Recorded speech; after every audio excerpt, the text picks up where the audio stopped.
खरात प्रकरणातील एक महत्वाची कडी शिवनिका ट्रस्टचे वन ऑफ दी संचालक शेळके यांचा अपघाती मृत्यू झाल्याची बातमी ही अत्यंत धक्कादायक आहे.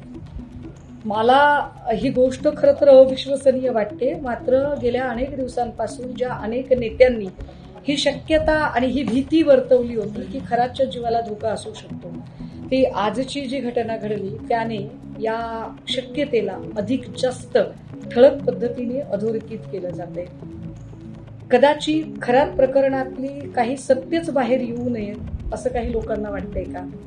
आणि असं असेल आणि तरीही SIT अजूनही तपासाची गती वाढवत नसेल आणि या लोकांच्या चौकशा होत नसतील तर अजून जास्त संशयाचं धुकं वाढत चाललंय. शेळके हा गुन्हेगारच होता की नव्हता हे कायद्याने ठरवलं असतं.